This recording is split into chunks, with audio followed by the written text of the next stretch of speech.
Hello student of class 11 science. Now let us see how the two blocks or three or four blocks are connected by the string.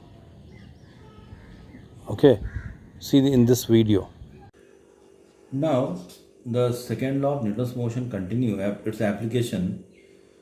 Now the connected string and the block problems. Like for example number 1. The basic which we have discussed in the earlier video are same. Only thing is a little bit difference is there that you have to understand. Like for first question here the diagram is there.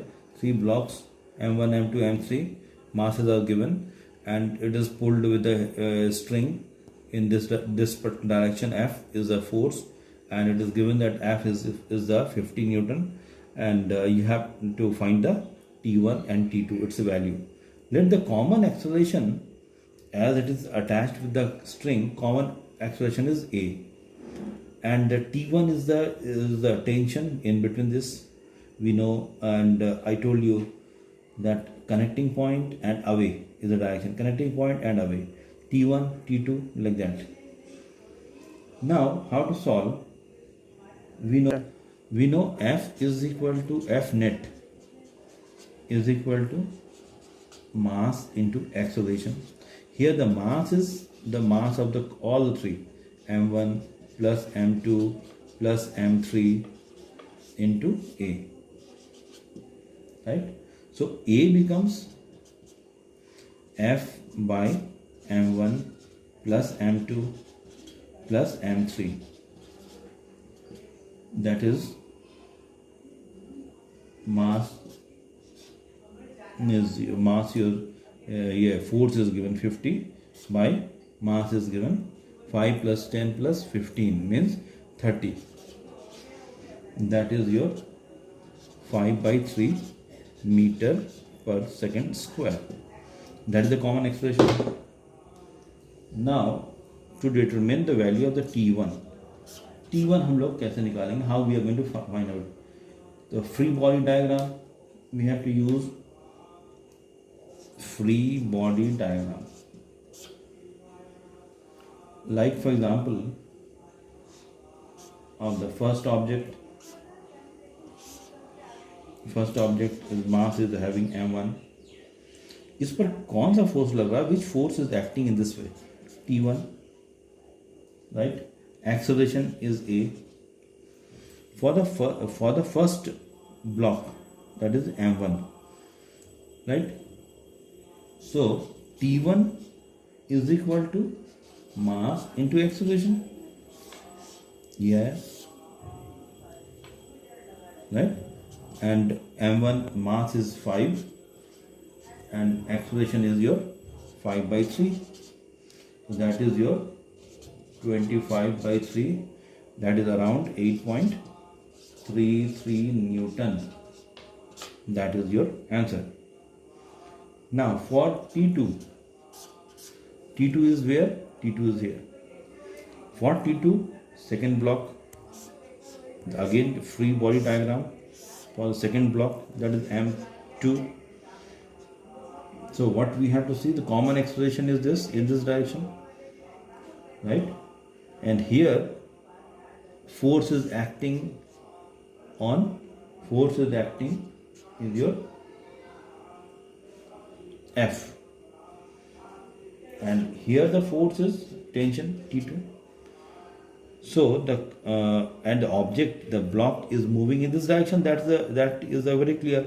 So what we have to do, the free body diagram and its equation should be, equation क्या होगा?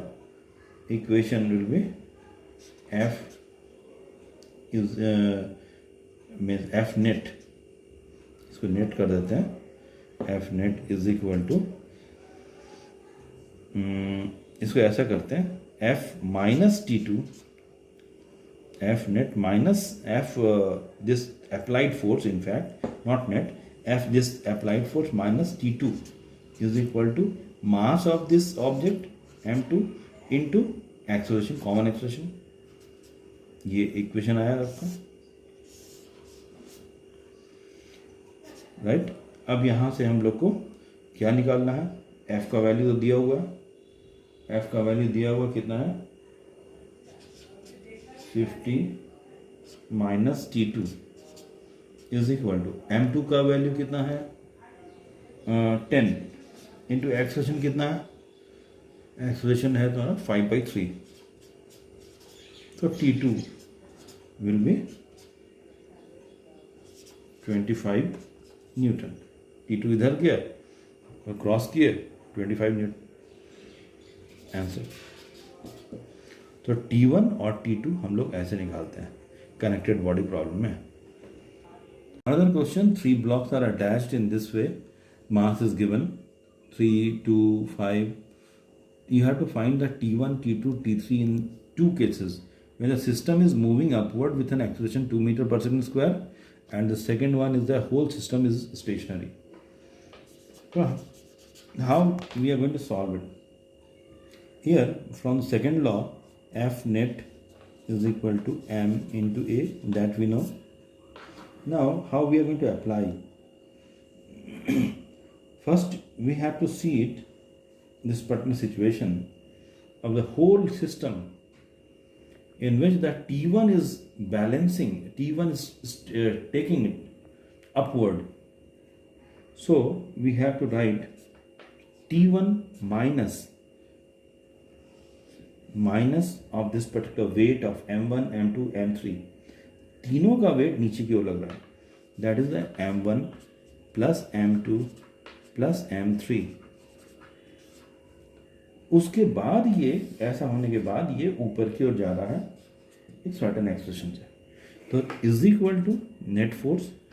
Net force क्या हो गया M1, अच्छा ये इसके साथ ये G भी होगा, वेट है। उसके बाद is equal to M1 M2 M3 into A। तो यहाँ पर हम लोग अगर ऐसा लेके चलते हैं और T1 इज इक्वल टू इधर आ जाएगा M1 M2 M3, इधर आएगा तो ये कॉमन आ गया तो क्या हो जाएगा A प्लस जी, ब्रैकेट में कितना बचा A प्लस जी। इसमें वैल्यू पुट करेंगे तो T1 का वैल्यू निकल जाएगा। सबका अगर वैल्यू पुट करेंगे तो T1 का वैल्यू कैलकुलेटर से हम लोग अगर कैलकुलेट करते हैं या कि सिंपल कैलकुलेशन, इसमें वैल्यू 2 और 3 पुट किए, उसके बाद 5 2 3 और यहाँ पर हो गया आपका 2 प्लस 9.8, वैल्यू पुट करके यू विल गेट 59 न्यूटन। सब कैसे कैसे वैल्यू पुट कर रहे, तो ये इक्वेशंस ऑफ मोशन का फर्स्ट पार्ट यहाँ पर क्लियर होता है। ये चीज़ को फिर से देखिए, T1 ये तीनों को ऊपर लेके जा रहा है, खींच रहा है, किस एक्सप्रेशन से 2 मीटर पर सेकंड स्क्वायर, तीनों को। तो नीचे कौन सा फोर्स लगा, इसका वेट, इसका वेट, इसका वेट, माने M1 M2 M3 into G, ये नीचे लग रहा है लेकिन जा रहा है ऊपर, is equal to net force कितना हो जाएगा, net force mass of all three into A expression से जा रहा है, तो हम इस हिसाब से T1 का वैल्यू निकालेंगे। अब सेकेंड बिट है कि द फोर्स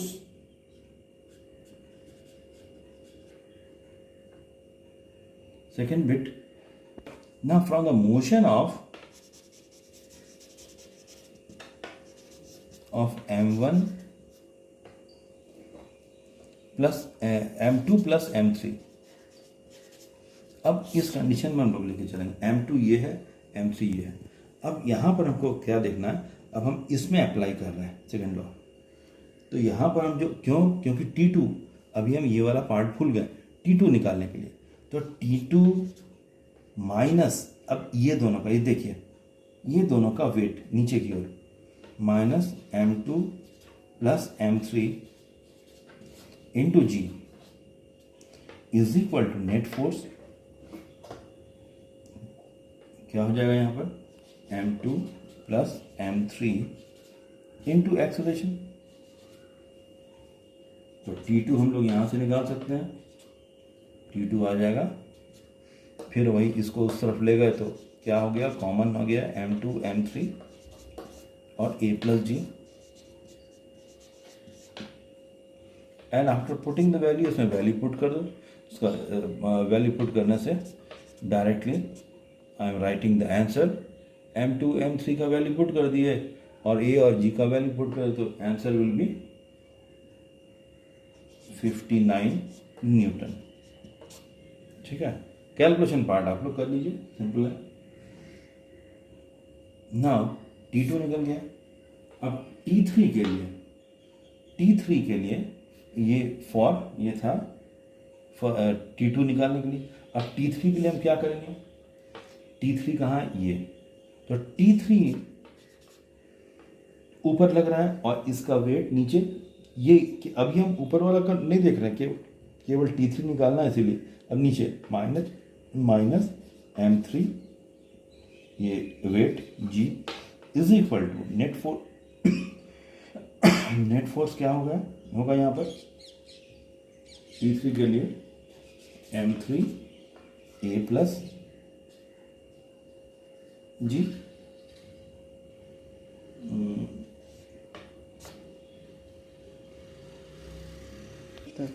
ये वाला इक्वेशन में क्या हुआ, ये फिर से देखिए M3 जो है M3 ऐसा था, यहाँ M3 था, उसका फोर्स यहाँ पर M3G लग रहा था, ऊपर क्या था T3, तो ये नेट फोर्स कितना हो जाएगा T3 minus M3G is equal to net force M3A। तो अल्टीमेटली कितना होगा, यही तो होगा, T3 is equal to M3A plus G। ये यहाँ पर A प्लस G, ये वाला टर्म हम ऑलरेडी उधर उस तरफ लेके गए हैं, तो T3 इज इक्वल टू इतना, ये आ गया T3। अब हम इसका वैल्यू पुट कर देंगे M3A और G का, तो T3 का वैल्यू आ जाएगा 35.4 न्यूटन। उसका वैल्यू पुट कर दिए दोनों का, ये आंसर। और उसके बाद सेकंड बिट इसका है, अगर if the whole system is stationary, ये देखिए सेकंड बिट क्या बोलता है, अगर होल सिस्टम स्टेशनरी है तो यहाँ पर क्या हो जाएगा, that total tension T1 is equal to M1 plus M2 plus M3 into G। यहाँ A का कोई कंसेप्ट नहीं होगा, उसका वैल्यू पुट करके निकाल देंगे। T2 के लिए M2 M3 इंटू G, और T3 के लिए M3 G, ऐसे निकल जाएगा। सबका वैल्यू मालूम है, after putting the value you will get the answer. Okay,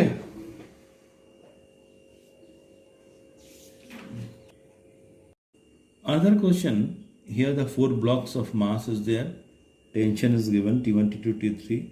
These all blocks are on the smooth horizontal surface and force is acting on this way F, and common acceleration as it is attached with the string, common acceleration is A in this way, the right side.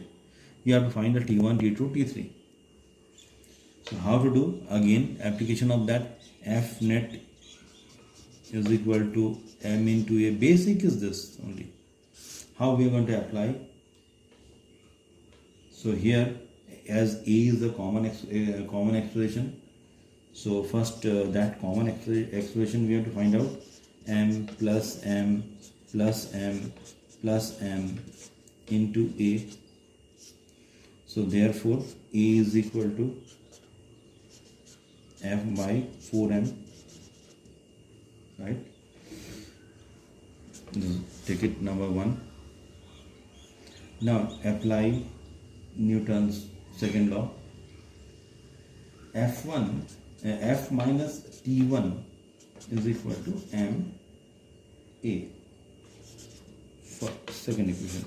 कहाँ से हुआ, F minus T1, ये first object के लिए, for the first block, इसको ऐसा लिख सकते हैं, first block F minus T1 is equal to M into A, right?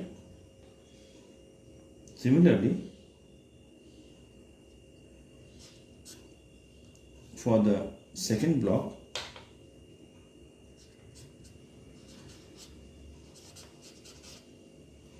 Second block, दूसरा वाला जो ब्लॉक है वहाँ हम क्या देख रहे हैं, T1 और इधर T2। तो T1 डेफिनेटली बड़ा होगा क्योंकि इसी तरफ एक्सप्रेशन लग रहा है T1 minus T2। So T1 minus T2 is equal to M into A. Similarly उसी तरह से हम लोग कर सकते हैं T2 minus T3 is equal to M into a, और लास्ट वाला में क्या हो जाएगा, T3 is equal to M into a. T3 is equal to M into, इसमें केवल यही इसी डायरेक्शन में फोर्स लगेगा, इधर तो कुछ नहीं है। इसलिए तो ये सब हमको हमारा क्या निकला, इक्वेशंस निकल रहा है।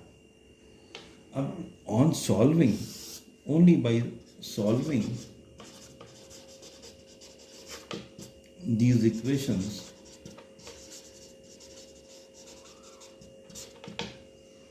हमको हम आराम से इक्वेशन निकाल सकते हैं। इक्वेशन को सॉल्व करके ए का वैल्यू पुट करके तो T1 का वैल्यू आ जाएगा 3/4 ऑफ F,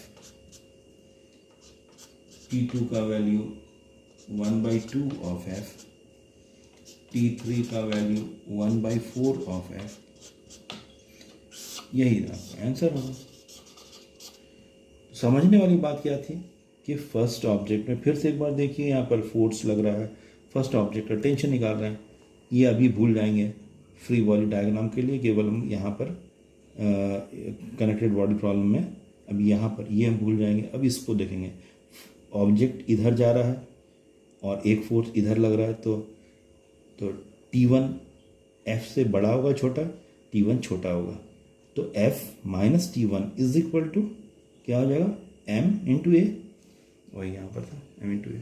फिर सेकेंड ऑब्जेक्ट के लिए यहाँ पर आएंगे T1 T2, T1 इधर फोर्स, T2 इधर फोर्स, तो T1 डेफिनेटली बड़ा है, तो T1 minus T2 is equal to M into A. Similarly यहाँ पर आएंगे T2 इधर, T3 इधर, तो T2 डेफिनेटली बड़ा होगा, क्योंकि इस तरफ जा रहा है, तो T2 minus T3 is equal to M into A. Similarly last वाले में जब आएंगे तो यहाँ दूसरा फोर्स नहीं है, तो केवल T3 है, T3 is equal to M into a. यही देखिए, and by solving this equation, this we get this. These are the different types of problems based on the application of Newton's second law. Okay.